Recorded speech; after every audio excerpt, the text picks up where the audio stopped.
In this video, we're going to discuss the neurobiology of anxiety disorders.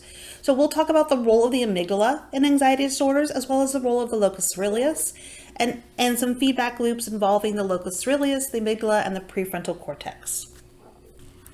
As we said previously, the amygdala is involved in emotional processing, particularly our fear response. Now, cells in the amygdala receive input from the vision and hearing centers of our brain.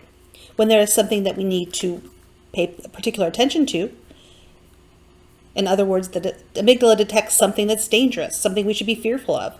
It sends a signal to the hypothalamus to activate the sympathetic nervous system. The hypothalamus then sends a signal to the adrenal glands to release epinephrine and norepinephrine, as we've previously discussed. So this is part of that sympathetic nervous system response that we've discussed a couple of times already. Now, if the threat continues, or the amygdala is overactive, or the prefrontal cortex can't stop this response, the HPA system is then activated. So that's the hypothalamus pituitary adrenal axis. Now this is going to release cortisol. So an ongoing threat, we're going to have HPA activation.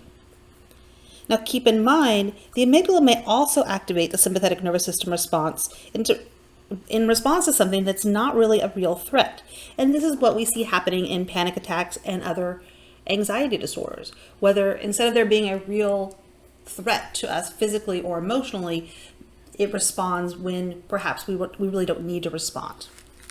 The locus coeruleus also seems to play a role in anxiety and anxiety-related disorders.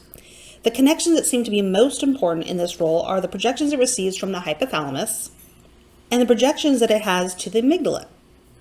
The locus coeruleus releases norepinephrine as part of the fight or flight response. And it releases this norepinephrine within the amygdala. So this is going to amplify the response of the amygdala.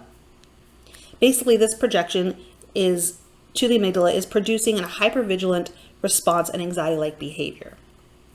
So when the amygdala perceives a threat, it's going to initiate that sympathetic nervous system response.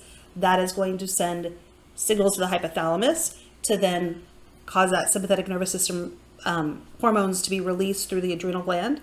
It also, the hypothalamus is then going to trigger the locus coeruleus to release norepinephrine within the amygdala. Ultimately, this increases fear and the stress response. The locus coeruleus also projects the prefrontal cortex, and this activity decreases the response to the stressor. In other words, during moderate arousal, norepinephrine from the locus coeruleus activates the prefrontal cortex.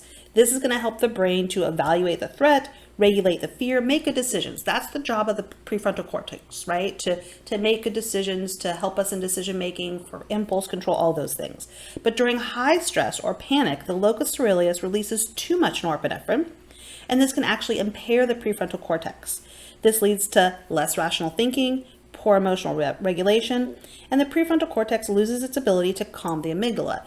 So the prefrontal cortex is important in initiating that parasympathetic nervous system response. So the amygdala activates the sympathetic nervous system response, that fight or flight response, and then the prefrontal cortex needs to calm that down with the parasympathetic nervous system response.